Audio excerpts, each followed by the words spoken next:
Assalamualaikum warahmatullahi wabarakatuh. Perkenalkan, nama saya Wahyu Pratama dari Prodi Manajemen Dakwah, Fakultas Dakwah.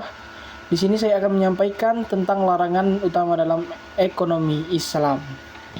Nah, larangan-larangan ekonomi Islam itu pada dasarnya merupakan suatu hal yang tidak boleh untuk dilakukan sebab mengandung unsur yang merugikan. Adapun larangan-larangan utama dalam perekonomian Islam yakni yang pernah kami dengar dari beberapa tokoh agama dengan istilah maghrib atau maisir atau gahar dan riba. Larangan maisir dalam transaksi. Nah, pengertian maisir itu berasal dari kata yasara, lembut atau kemudahan mendapatkan harta tanpa usaha. Maisir adalah permainan untung-untungan atau perjudian, dilarang dalam Islam. Sebagaimana disebutkan dalam Quran surah Al-Maidah ayat 90. Dampak negatifnya ada.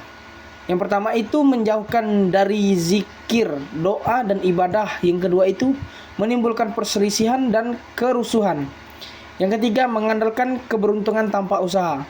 Yang keempat menyebabkan kecanduan dan kriminalitas. Dan yang terakhir merusak moral dan ekonomi keluarga atau negara. Bentuk-bentuk maisir dalam ekonomi itu ada 4. Yang pertama itu spekulasi investasi bahan atau saham. Obligasi jika hanya mengandalkan untung rugi tanpa kontribusi pada operasional perusahaan termasuk maisir. Nah, yang kedua itu asuransi konvensional, mengandung unsur gahar atau ketidakjelasan dan spekulasi atas kejadian tidak pasti. Yang ketiga itu kurs atau suku bunga mata uang asing. Fluktuasi nilai yang tepat menimbulkan ketidakpastian atau maisir. Yang keempat itu hadiah atau kupon dalam produk. Jika tujuan membeli hanya untuk hadiah, bukan untuk konsumsi, termasuk praktik maisir. Pengertian gahar sendiri berasal dari bahasa yaitu yang artinya tipu daya atau kecurangan dalam transaksi, ketidakjelasan atau ketidakpastian yang merugikan salah satu pihak. Hadis Nabi SAW, Rasulullah melarang jual beli yang mengandung gahar. Hadis riwayat Muslim dan Bukhari. Nah, hukum jual beli gahar itu terbagi menjadi beberapa bagian. Yang pertama itu diharamkan dalam Islam karena yang pertama tidak memenuhi unsur perjanjian yang sah. Yang kedua tidak jelas harga, barang atau waktu. Tingkat gahar itu yang pertama kuantitas besar ialah haram. Yang kedua kuantitas kecil diperbolehkan dan yang ketiga kuantitas sedang diperdebatkan atau tergantung adat dan kebiasaan.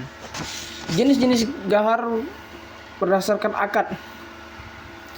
Yang pertama jenis gahar berdasarkan akad, 2 kesepakatan dalam satu transaksi atau tidak jelas pilih tunai atau kredit.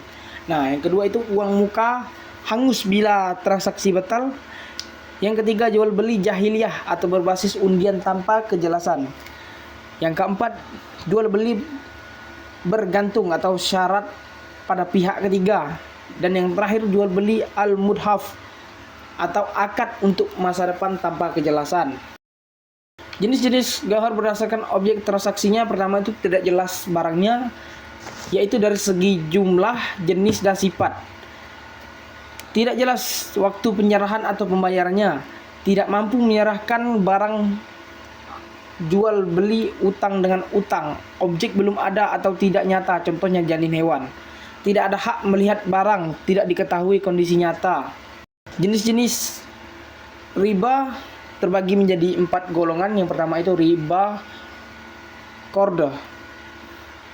Tambahnya yang disyaratkan atas pinjaman. Contohnya pinjaman uang dengan syarat pengembalian lebih dari jumlah pokok atau bunga pinjam. Yang kedua itu riba jahiliyah, tambahan karena keterlambatan pembayaran utang.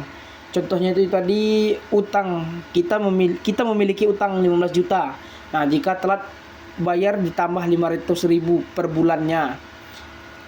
Yang ketiga itu riba fadl, pertukaran barang sejenis yang tidak setara kuantitas, kualitas atau tidak kontan. Contohnya itu menukar 1 kilo telur segar dengan 1 kilo telur basi, tidak dibolehkan. Yang keempat itu riba nasiah, tambahan karena penundaan dalam jual beli atau tukar barang sejenis atau tidak sejenis. Contohnya cicilan barang dengan tambahan biaya pokok atau lewat jatuh tempo. Bentuk-bentuk transaksi yang dilarang yang pertama itu adalah tadlis. Tadlis adalah tindakan menipu atau menyembunyikan cacat dalam transaksi. Jual beli baik dalam hal kuantitas, kualitas, harga maupun kondisi barang, sehingga menyebabkan salah satu pihak merasa dirugikan atau tertipu. Tadlis bertentangan dengan prinsip transparansi dan kerelaan dalam muamalah Islam. Nah, yang kedua itu baghi najasi atau rekayasa pasar. Baghi najasi adalah praktek rekayasa pasar yang dilakukan dengan cara menipu konsumen melalui testimoni palsu, tawar-menawar fiktif, atau memunculkan permintaan palsu agar harga barang naik, tujuannya untuk memanipulasi persepsi pembeli dan demi keuntungan sepihak. Di sini ada bentuk-bentuk transaksi lain yang dilarang. Yang pertama itu adalah ikhtirah. Ikhtirah secara etimologi adalah perbuatan menimbun, mengumpulkan atau tempat untuk menimbun. Ikhtirah merupakan penimbunan yang mengakibatkan harga menjadi mahal karena kelangkaan barang dengan sengaja ditimbun dengan tujuan bisa mendapatkan keuntungan sebanyak-banyaknya. Contohnya di era sekarang itu gas LPG yang ditimbun oleh pemasok-pemasok sehingga masyarakat susah mencari gas dan mereka menjual dengan harga yang lebih tinggi. Kita masuk lagi ke dalam jual beli mulamasah dan munabazah. Jual beli mulamasah. Jual beli ini terjadi secara sentuh menyentuh. Misalnya seseorang menyentuh sehelai kain dengan tangannya di waktu malam atau siang hari, maka orang yang menyentuh berarti telah membeli kain ini. Hal ini dilarang karena mengandung tipuan akan menjadi kerugian dari pihak pembeli. Yang kedua itu jual beli munabazah. Jual beli ini dilakukan dengan cara lempar-melempar.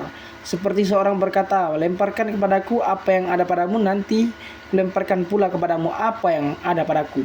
Setelah terjadi lempar-melempar, terjadilah jual beli. Hal ini dilarang karena mengandung tipuan dan tidak ada ijab kabul.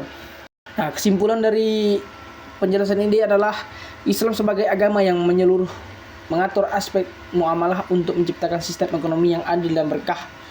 3 larangan utama: maisir atau perjudian atau spekulasi, ghar atau tidak kepastian atau penipuan, dan riba tambahan utang ditetapkan untuk mencegah ketimpangan, eksploitasi, dan kerusakan moral. Larangan ini berdampak nyata terhadap keadilan dan stabilitas ekonomi. Selain itu, praktik seperti tadlis, baghi najasi, dan ikhtirah juga dilarang karena merusak kepercayaan dan etika dalam transaksi. Islam menekankan kejujuran, transparansi, dan saling ridho agar ekonomi berjalan sesuai dengan adil, manusiawi, dan berkelanjutan. Mungkin sekian dari saya. Wassalamualaikum warahmatullahi wabarakatuh.